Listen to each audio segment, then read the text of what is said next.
informar si se ven las diapositivas? Sí, sí, claro, sí se ve. Bueno, al menos yo puedo verlo. Ya, entonces ya, ahí está, doctor, me avisa para continuar. Bien, ¿qué tal? ¿Cómo están? Buenas noches. Espero que, bueno, una disculpa por la hora en la cual estamos arrancando, pero no vamos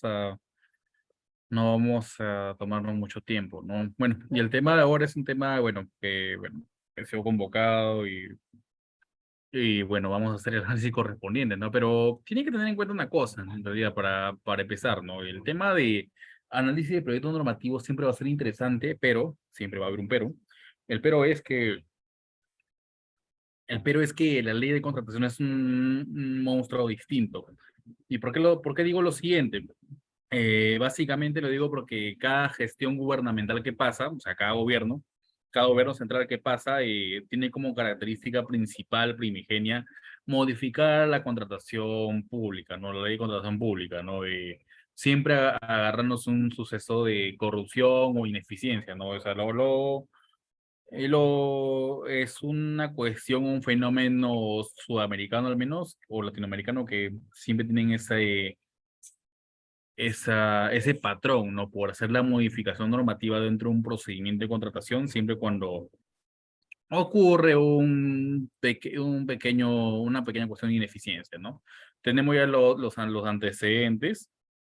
Hubo un tema muy difícil respecto a la modificación antigua, respecto al arbitraje en contrataciones públicas, ¿no? Había un proyecto el 2736/2002, si mal no me equivoco, que habían, y bueno, muchos profesores habían hecho diversos comentarios, ¿no? Respecto a un decreto normativo que reguló, modifique el arbitraje y también la ley que modificaba la contratación pública, ¿no?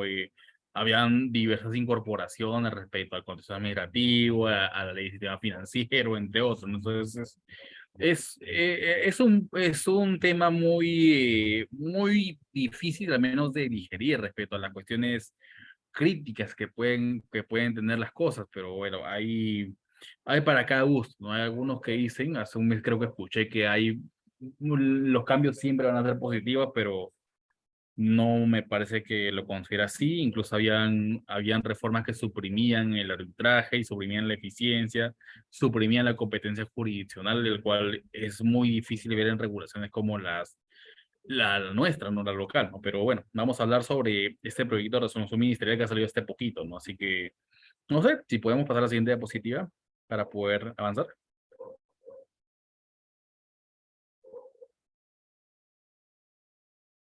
El 31 de diciembre de 2022 nace la resolución ministerial que dispone el actual proyecto de ley de contratación pública, por el cual, según el proyecto de ley, era fortalecer el régimen de compras públicas con medidas de eficiencia, innovación o integridad que puedan orientar la maximización de resultados dentro de la gestión pública, ¿no? Hay un fenómeno, hay un fenómeno importante que podemos hablar aquí, y esto, bueno, no es por promocionar, pero creo que también están dictando un curso de gestión pública, y esto se ve mucho en gestiones por resultados y los análisis de impacto regulatorio, ¿no? El cual es un mundo muy aparte para poder mejorar la eficiencia, ¿no? Incluso la mayoría de exposiciones de motivos dan en cuenta o dan un arraigo respecto a la ineficiencia del operador jurídico y también los esquemas anticorrupción, ¿no? El cual es muy llamativo, si queremos denominarlo de alguna forma, por la cosa cómo se manejan, ¿no? Entonces,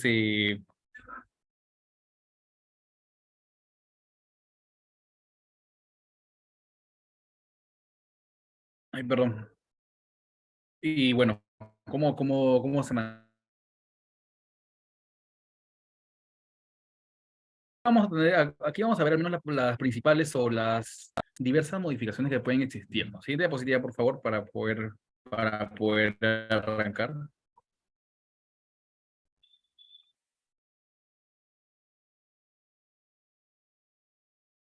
Bien, el primer ítem, el cual me llama la atención, al menos para bien, es sobre la Junta de Resolución de Disputas, ¿no? La JRE, ¿no? Que es un mecanismo que, bueno, la definición dentro del análisis normativo es que es un mecanismo de solución de controversias contemplan ahora para contratos de bienes, servicios y obras, ¿no? Incluso el tema de servicios de supervisión, ¿no? Entonces, es un tema que va a variar y va a cambiar o va a dar mucho que decir, ¿no? Que muchos hablaban de obras, pero ahora las JRDs van a darse incluso para bienes y servicios, ¿no? No solo ya para obras o proyectos de construcción o informes técnicos de construcción, el cual es un acierto, al menos hasta este punto dentro de esta modificatoria. Pero bueno, para los que nos adentramos a este mundo y explicar la naturaleza al menos de este proyecto de ley, ¿no? Básicamente lo que la ley nos dice que la función de la JRD es promover que las partes logren prevenir y resolver eficientemente controversias que surjan en dichos contratos desde el inicio del plazo de ejecución, o sea, tiene que pasar el acto preparatorio, el proceso de selección y la suscripción, el perfeccionamiento de contrato, suscripción y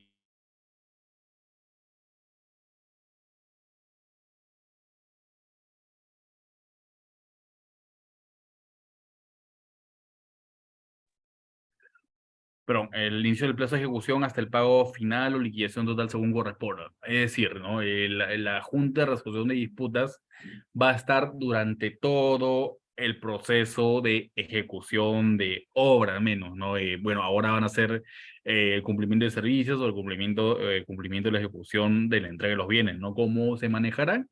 El reglamento nos dirá en su momento, ¿no?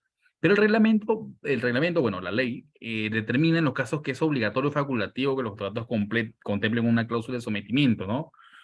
Recordemos, o bueno, sepamos que el contrato para JRD o para el tema de adjudicadores siempre se va a llamar contrato tripartito, en el cual el contratista como la parte estatal van a suscribir un contrato donde van a elegir profesionales, entre ellos ingenieros y abogados con especialización en derecho administrativo, arbitraje, contratación pública, incluso JRD con licencia de adjudicador, el cual acá también nos viene a la mente una segunda modificación toda vez que ahora, bajo la nueva denominación, tiene que haber una nómina única para adjudicadores, al igual que el RNA, ahora los adjudicadores ya no van a estar en centros de arbitraje y junta de resolución de disputas, ¿no? Ahora va a ser al igual que el RNA, va a haber un registro nacional que, dicho sea de paso, nuestro modelo de RNA ni siquiera está actualizado, pero ahora van a inscribirse mucho más, el cual es un tema un poco burocrático, ¿no? Hay muchos abogados con experiencia.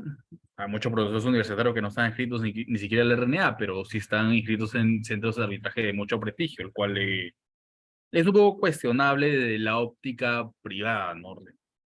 Así las cosas. Pero la Junta va a tener como estas funciones absorber consultas planteadas por las partes sobre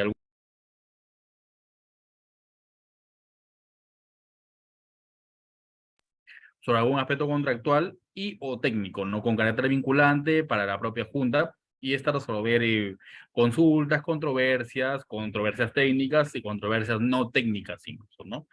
Las decisiones de esta Junta tienen carácter obligatorio y son de inmediato cumplimiento, ¿no? El artículo 61 de este actual proyecto hace una definición, ¿no? Entonces, la pregunta es si la JRD es arbitrable, la JRD siempre es arbitrable, ¿no? En cuanto haya una disconformidad respecto a la opinión emitida por esta junta, ¿no? Que siempre va a ser siempre en su mayoría o por excelencia, tiene que ser una junta colegiada, ¿no? Conformada por 3 integrantes que definan la opinión de la decisión. Siguiente diapositiva, por favor. Tal como les explicaba, bueno, esto ya los alcances de la obra. Esta definición normativa va a llamar mucho la atención y voy a definirles solo una, ¿no? Sobre los alcances adicionales de obra. El artículo 45.4 de la Ley de Contrataciones habla sobre una aprobación de prestaciones, no pueden irse ni a arbitraje ni a JRE, ¿no? Por parte de la Contraloría o por parte de entidades técnicas. Pero acá se modifican y esto es como que un alivio al menos para el sector construcción o contratistas en el sector construcción. ¿Por qué? Porque esto no era una materia susceptible a la resolución de controversias, sino era una materia autónoma. Entonces, lo que hace esta actual, o bueno, esta pretensión modificatoria es que esto ahora pase a la Junta de Resolución de Disputas. ¿Por qué? Pero ¿por qué o bajo qué límites? Porque después de un 15% puedes ser susceptible a las entidades públicas, ¿no? Pero si ponemos un 14%, un 14,5, 14,9% del monto de la ejecución, entonces la JRD podría tener jurisdicción, ¿no? Entonces, eso es una casa importante. Es un tema que ya es una modificación que puede gozar respecto a aspectos del principio de bilateralidad, ¿no? Y bueno, lo demás que ya les expliqué previamente. Siguiente diapositiva, por favor.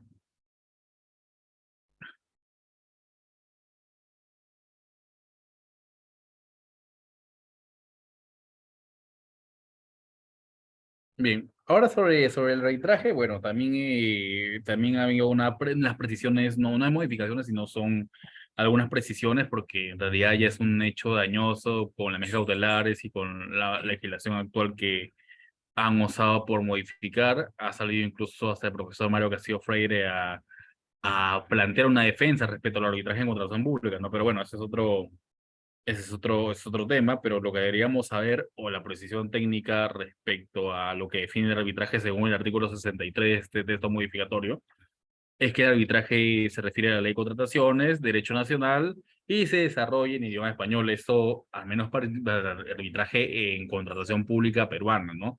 Si es contrato de gobierno a gobierno, obviamente se va a ir a tribunales mediante arbitrajes de inversión o entre otras cosas, ¿no? Y ese es un tema muy distinto. Espero que en algún momento Vilo irá puesto por un tema de arbitraje internacional, un simposio, algo que sería demasiado interesante, ¿no?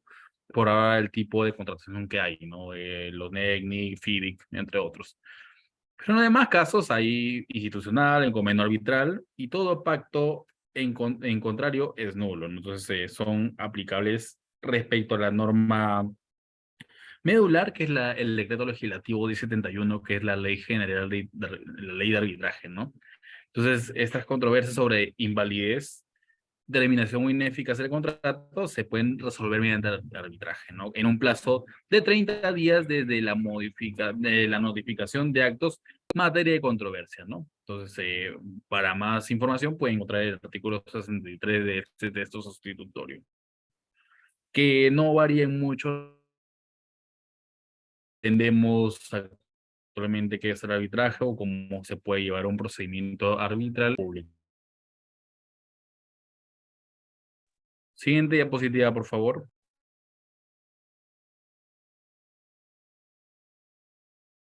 Ahora, esta es la cláusula, bueno, esta es la causal que más habla al menos la ley. El artículo 6 define diversas cosas, ¿no? El cual la ley de contrataciones peruana promueve una conducta funcional, actividad comercial responsable, así como el diseño e interpretación de instrumentos, mecanismos y acciones para prevenir prácticas indebidas o corruptas en contratación pública, ¿no?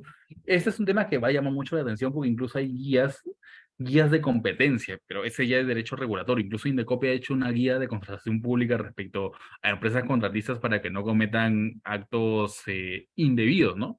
Y eso es muy importante, eso es muy importante porque creo que la guía de Indecopi es mucho más específica de lo que está haciendo respecto a la ley de contrataciones respecto a lo que es corrupción, ¿no? Es una guía que está bien escondida.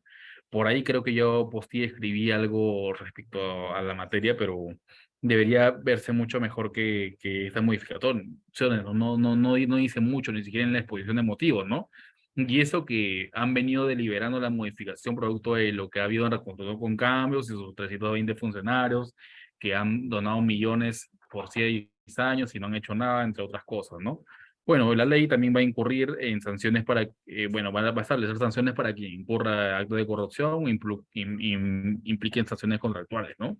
Ha habido un tema también de responsabilidad funcional, el cual ya se dictó antes que mi persona, creo. Pero bueno, ahí así las cosas, al menos sobre la cláusula anticorrupción, respecto al texto normativo. Siguiente diapositiva, por favor.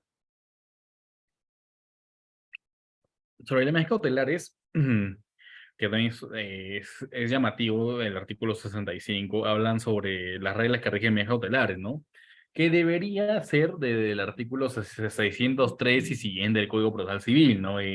La oportunidad contra cautela, bilateralidad y todos los aspectos que regula el cuerpo normativo civil, que es el aspecto medular, ¿no? Entonces, llama también la atención respecto al tipo de contratación, ¿no? Actualmente, en temas de cautelares, incluso hay un nuevo tipo de arbitraje, ¿no? Que es el arbitraje de emergencia, ¿no? Que es un nuevo arbitraje que se va, bueno, que no tiene alguna definición teórica, pero sí tiene muchos temas pragmáticos y se va a dar mediante aspectos pragmáticos por normativas de cada institución arbitral o sede arbitral, ¿no?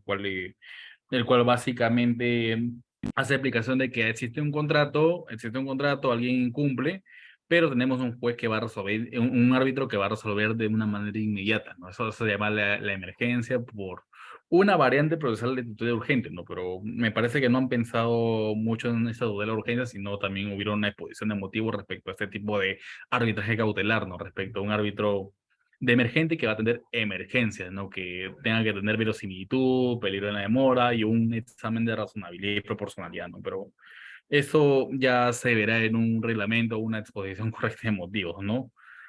Siguiente diapositiva. ¿Por qué lo hacen? Esa es una pregunta que hay que hacerse siempre si vamos a tocar análisis normativo, análisis de proyecto de ley. Y esto es importante porque muchas personas hacen análisis por horas o 7 personas se reúnen en un coloquio y empiezan a hablar sobre la modificación de contrataciones públicas o las posibles modificaciones o que me voy a sentir atacado por una modificación, pero mientras no suceda o mientras no se cuestione cuando ocurra, haríamos un tema de una cuestión de querer adelantarnos, ¿no? Querer hacer un remolino dentro de un vaso de agua, porque al final de cuentas el que propone es una cartera del Ejecutivo, pero al final el que va a aprobar es el Legislativo. De repente no la aprueba, de repente lo observa, o de repente el otro va por insistencia, o de repente se somete a un análisis de inconstitucionalidad a través de un proceso de inconstitucionalidad ante el DC, ¿no? El que va a definir qué normas o qué artículos no son susceptibles o no son razonables de incorporar a la nueva normativa, ¿no? Pero así las cosas. Pero la ley o el texto sustitutorio tiene como finalidad establecer un marco normativo que oriente la contratación de bienes, servicios y obras para el cumplimiento de fines públicos bajo un enfoque de valor por dinero y gestión por resultados en el marco del SNA. Entonces, para poder hablar o para saber todo el mundo el cual estamos adentrándonos como el nuevo texto sustitutorio, deberíamos saber al derecho y al revés cómo se está manejando el sistema nacional de abastecimiento o bajo qué criterios de modernización dentro de la gestión pública también se está analizando. Entonces, eso es lo importante porque se está analizando mucho dentro del arbitraje, que me ataquen en el arbitraje, que no me toquen el arbitraje, pero si se dan cuenta o si vemos en los informes sociopolíticos o el análisis económico de la norma, tenemos que tener en cuenta que las principales pérdidas que se dan a nivel económico dentro de la contratación, un porcentaje considerativo lo tienen la famosa resolución de controversias, ¿no? Y es una verdad que se tiene que decir, ¿no? Porque la ley no tiene por naturaleza resolver controversias, sino la ley tiene por finalidad un enfoque de valor y gestión por resultados, ¿no? Una entidad quiere una correcta gestión y resolver una controversia no siempre va a ser para la gestión, sino va a ser para el que pretende. Entonces este es una encrucijada o es un dilema deontológico que se va a tener que debatir o se va a tener que sincerar, al menos por algunos operadores, ¿no? Pero bueno, ¿qué se hace al respecto? Esa es la pregunta y es un tema para poder reflexionar siempre. Siguiente diapositiva.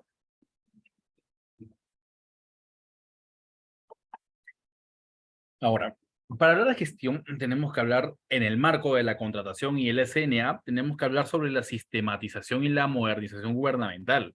La ley de contrataciones públicas tiene por objeto modernizar y simplificar la gestión de compras públicas mediante incorporación de prácticas eficientes y el uso internacional de buenas prácticas. Entonces, aquí ya hablamos también de otra variante dentro de la gestión, que hablamos sobre el performance del public compliance, ¿no? El tema del cumplimiento normativo público, ¿no?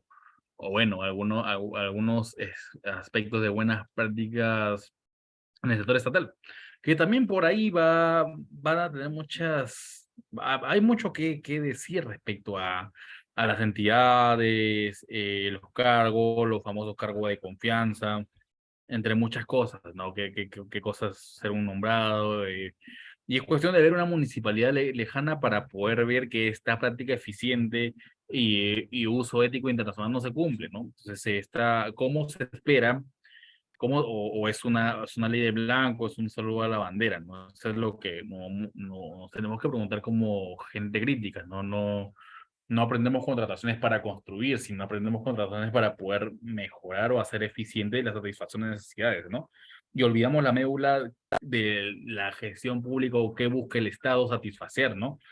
Que siempre va a ser salud, seguridad, educación, infraestructura. Esos cuatro siempre van a ser meollo del universo de una correcta gestión pública, ¿no? Y cómo se está haciendo, ¿no? Hemos visto hace semanas las compras, entre comillas, de Caliwarma, algunas municipalidades en provincia que hacen nepotismo, ¿no? Entonces, ¿cuál es la manera, más que legislativa, cuál es la manera pragmática o erradicativa de poder hacer eficaz esta práctica eficiente, ¿no? Entonces, un nuevo marco normativo va a cambiar esa situación o un programa, porque eso ahora es lo que están soñando algunas personas, ¿no? Que por un programa de cumplimiento, por una nueva legislación o por un mapeo de riesgos, va a cambiar automáticamente de un día a otro el sistema de gestión gubernamental. Y eso no es tan así que digamos, ¿no? Un nuevo marco normativo con disposiciones que pueden fortalecer el régimen de contratación, pero no pueden fortalecer la práctica eficiente, que va a ser un tema muy distinto, ¿no? Y para que entre para que entre Contraloría, Contraloría entra post, ¿no? No entra en un nivel preventivo, ¿no? Por eso mismo hablaba sobre el tema de prevención o del public compliance, ¿no? Que eso es un tema que el que estudie gestión pública o cumplimiento normativo va a tener que profundizar en eso, ¿no? A ver cómo puede al menos mitigar o reducir estos riesgos corruptibles o ineficiencia, ¿no? De una mala contratación. Sí, además, la ley también, la ley de fundamentación motivo dice lo siguiente, ¿no? Que se espera que las actuaciones de los funcionarios y servidores en el proceso de contratación se ejecuten considerando la gestión basada en resultados, permitiendo el cumplimiento de multas públicas bajo un enfoque de valor de dinero y teniendo una repercusión positiva.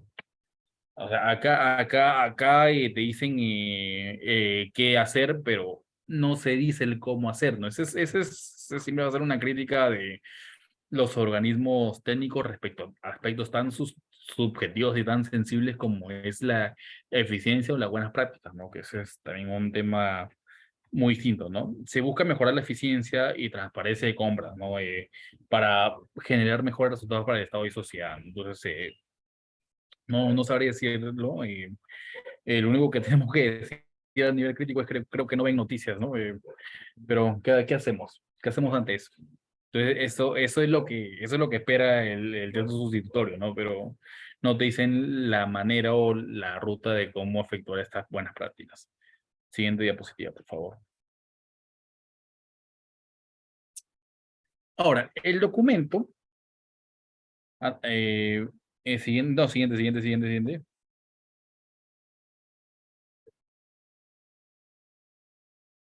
Y ahora, entrando al tema medular, porque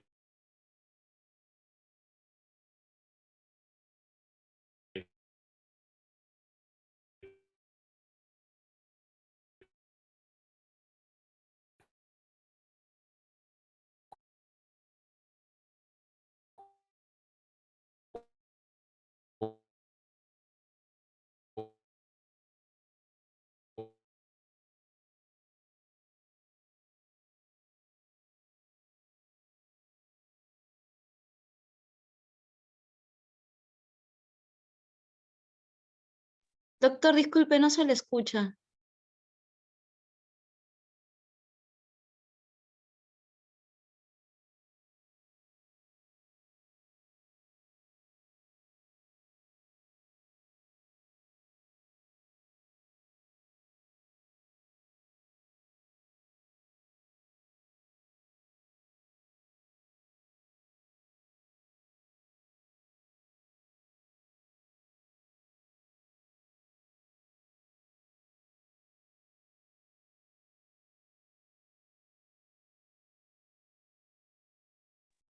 Perdón.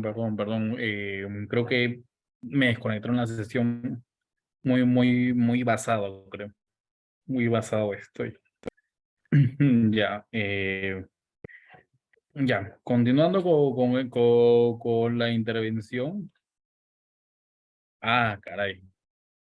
Mónica resolver la transmisión. Ya.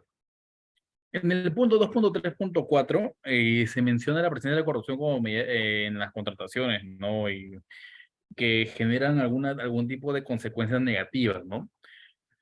Pero como le digo, ¿no? Para hacer un aspecto o un análisis normativo tenemos que verlo del análisis económico de las normas. Y eso creo que no lo hace.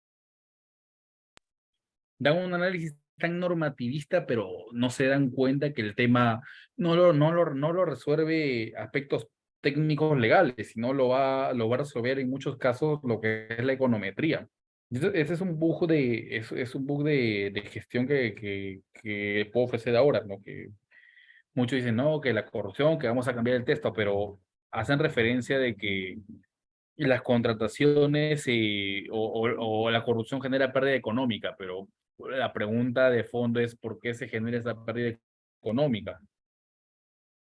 Entonces, más allá del tema ético, tenemos que ser un poco más directos con con eso que afrontamos, ¿no? La corrupción no se basa en aspectos técnicos o subjetivos personales. Hay muchos abogados anticorrupción que refieren que la ética o los valores o la función, pero el tema no se trata de eso. Si abordamos las otras ramas, l- tiene mucho más sentido la explicación de en diversas materias como la economía, ¿no? La corrupción existe porque por el tema de dinero por no sonar tan más allá que coloquial, ¿no? El tema de la corrupción son cuestiones de dinero o escalas salariales o aspectos económicos en sí mismo, ¿no? La corrupción, por ejemplo, es lo que define un país pobre, ¿no? Así que la moneda es la más poderosa de la región, no tiene mucho sentido porque las cosas afuera están caras, ¿no? Entonces eso cambia mucha perspectiva, ¿no? Los salarios mínimos son los que no son tan gratos que digamos, ¿no? Los números o la tasa de educación no son tan gratas que digamos. Entonces, el tema de corrupción habla sobre que genera pérdidas económicas, pero ha habido, entre comillas, inversión contra la corrupción mucho más allá que un sistema de gestión normativa. O ha habido un sistema práctico de buenas conductas, buenas prácticas, o buena gestión pública. No, tampoco la hay, ¿no? Entonces, esta ley nos ofrece lo que nos ofreció el 2020, lo que nos ofreció el 2015, lo que nos ofreció el 2012. No dice mucho sobre la administración de dinero, ¿no? O cómo se piensa recaer el tema, ¿no? Y insisto con el punto de que un texto sustitutorio no te reinicia la vida social o no, con un texto sustitutorio no me compro un nuevo sistema de gestión pública porque así no está funcionando estas cosas. Entonces, la ley busca, obviamente, fortalecer el régimen, pero no está resolviendo el tema de fondo. Entonces, eso lo podemos ver, por ejemplo, con la Autoridad de Reconstrucción con Cambios, que están renunciándose más de 300 funcionarios. La pregunta es, ¿por qué creen que lo hacen o por qué creen que lo hacen?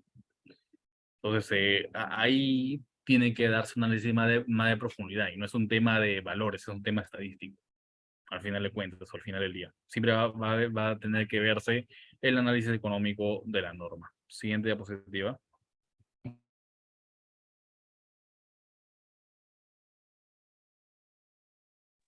Ahora, ¿qué dice sobre la economía? La exposición de motivos de esta legislación habla sobre los acuerdos que pueden tomar un impacto positivo en la economía de un país y que puede ayudar a reducir costos de producción y aumentar el flujo de la inversión extranjera, ¿no? Entonces, eh, una ley puede, una ley puede considerarse, esta es una pregunta bien crítica, ¿no? Si la emisión de una ley va a ayudarnos a ser atractivos ante la inversión extranjera, sabiendo,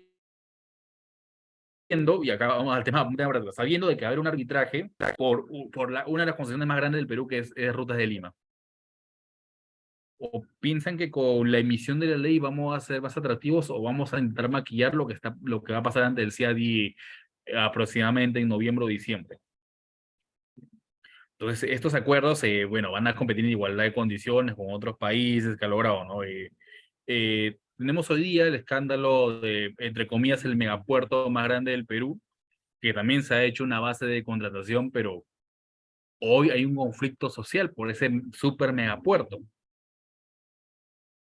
Entonces, eso nos hace atractivos o aumentaremos el flujo de inversión extranjera, es la super pregunta. Entonces, vamos a tener ventajas sobre países que no han negociado acuerdos comerciales preferenciales, ¿no? Eso, cuando nosotros aprendemos arbitraje internacional o arbitraje de inversión, tenemos en cuenta de que todo se hace fuera del país porque los países, al menos los países de tercer mundo, no son seguros para poder hacer contrataciones. Si fuéramos seguros o si fuéramos realmente atractivos, no estuviéramos aplicando el FDI o el NEC.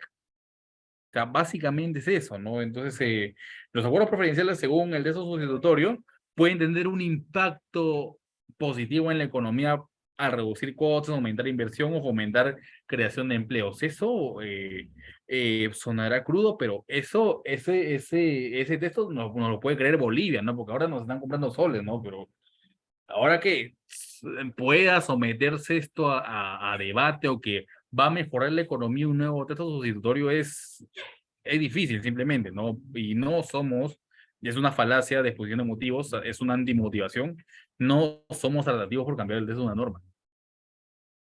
No lo somos, venimos de dos crisis y venimos de constantes intentos de vacancias presidenciales. Y tenemos cuatro presidentes de instituciones legales dudosas. Entonces, eso no es tan atractivo que digamos, ¿no? Pero bueno, así las cosas con el texto normativo. Siguiente diapositiva. Y el sector construcción, que la construcción, y hemos dictado un diplomado ya mucho antes, donde participé en la ejecución de obras. La ejecución es la actividad económica más poderosa y más antigua del planeta, ¿no? Si alguien creía que había una profesión más antigua en el mundo, déjeme decirte que la construcción es mucho más antigua.